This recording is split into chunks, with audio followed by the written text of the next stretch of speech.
Welcome aboard. It's Captain G with an update to HBG's Operation Barbarossa, YouTube war between myself and Flak 88. It is the Soviet Turn 4, November and December of 1941, winter snow conditions. All right, so let's start with the north. The Soviets had 6 different attacks and then a couple other updates for you. We did artillery fire up here in Leningrad to soften up the Germans. We pretty much eliminated their infantry in these zones, but as you can see, they've repaired rail to be able to send up train loads of infantry to reinforce those forces. So we were trying to draw against that. Here in Pskov, just outside of Leningrad, we sent fighters and tactical bombers from Smolensk, as well as our medium bomber from Moscow to hit these supplies. My objective was to destroy the supplies and the trucks. The German fighters defended. They lost. They have one fighter surviving. I think he lost one. We lost 2 Soviet fighters in that exchange. We took 1 supply and 2 trucks. So mixed results in that air battle. Moving to Army Group Center. Here we go. Just outside of Smolensk. So this large task force, we tried several air attacks as well as an artillery barrage from Smolensk. The artillery barrage did light damage. I think we got 1 infantry. The air attacks, again, he had, there we go. We had German air defending. He had 3 fighters he sent up against our 4 fighters. He lost 2 of them. We didn't lose any. He had an AA gun which fired, did not get any hits. So while we had success in the air-to-air, all of our tactical bombers missed. So we didn't hit any supplies. I was really wanting to kill this train if I got target select, which I did not get. And then all the way in the south, Odessa continues to harass the Romanians that are surrounding it. We took out the last of his Romanian infantry, so if he comes in to attack Odessa, he only has 1 armor and 6 artillery, so I'm killing metal.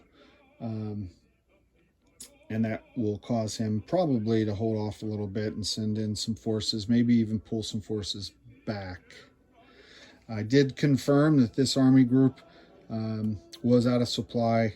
I think when he did this move, he thought he would have this group over here, and so they would be able to bring supplies, and these guys would be good, but they were repulsed, sent back across the river.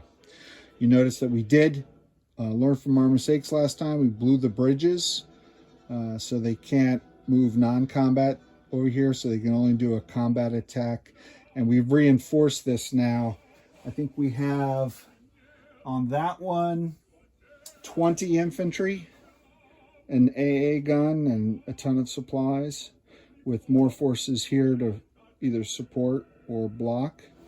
In this army group here, I have a stack in Smolensk of about 40 infantry going up against one of his smaller armor units. The south and the north are both about a dozen tanks. These tanks he bought, these are not starting units, so 4 German Panzers and 2 Italian armor. So it's not as strong. Again, he only gets the 1 shot. It was pointed out to me in the comments, I think in one of the earlier videos, that the Global War 36V version 4.2, it won't be 1 turn per attack into a city. It's actually 3. So that, I apologize for getting that wrong. We may end up modifying our game then from 1 to maybe 2 or something, but we're going to look at that after this game. We have delayed the German forces, both logistically and with city combat. Certainly the force that we're able to build up here in Leningrad and keep supplied across the frozen lake is delaying these guys. So even if this stack of 30 infantry and 10 artillery fall, they will have delayed these guys quite a bit, where Moscow can be built up. So I have two other black dice. Those are all the attacks. These black dice, he did this on purpose. Flak 88 pulled the infantry out of Tallinn. He pulled the infantry out of Minsk, so they would both get partisans. And he already had the infantry in Orel. So what we did with the partisans is every turn you have a partisan, you roll a die, and depending on the results of the die roll, either the partisan's eliminated or the partisan can destroy rail. In all three cases, the rail's already destroyed, and or the partisan recruits more. So we already had one here. We brought in a second one, and the die roll resulted in no action. In Tallinn, we placed our first one, we rolled the die, and we actually got a second one. So this is a growing rebellion here. And in Minsk, the partisans were wiped out by security forces. So that's interesting. Originally, we had thought of modeling the Global War 39 rules, where after two partisans, after two turns, two partisans, this becomes back to Soviet control and an infantry. But Global War 39 doesn't use the supply rules. That won't work here, because without supply, this unit dies. It can't attack, it's surrounded, and it's out of supply, so it would just go away. So not much of a rule, not much of an effect. So what we decided to do is we would continue to roll for partisans until you have at least 3. Then the partisans can expand, and they can attack at 2, but you attack into or attack at 1, I think, defend at 2. You attack, and if you're successful, you get a lucky roll, then you could grow your partisans and start cutting off lines of supply and basically force the Axis to address it. You don't want to make it too overpowered, and you also don't want to make it totally pointless.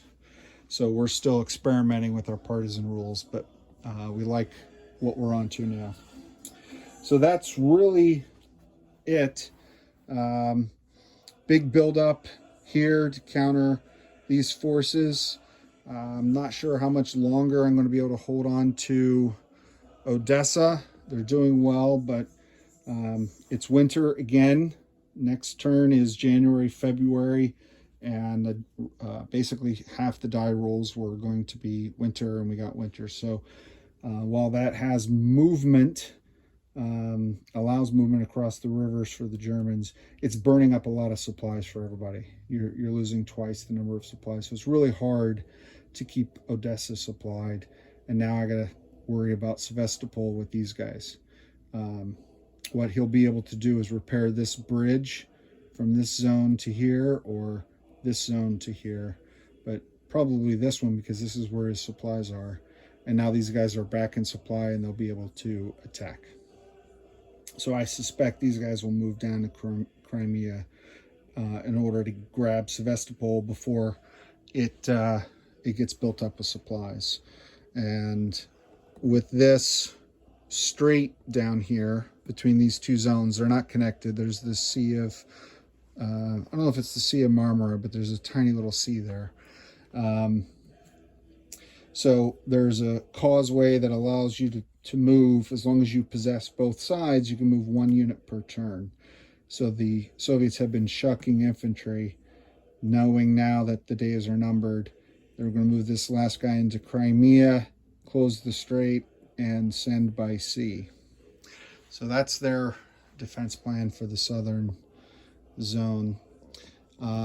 As I said, we got snow and winter, so next up will be Flak 88. He won the initiative roll. It was another 10-9 roll, so very close, but the Soviets haven't won one yet. And it'll be January, February of 1942 on turn 5. Flak 88 and the Axis will go first. This has been Captain G. Thanks for joining us. Over and out.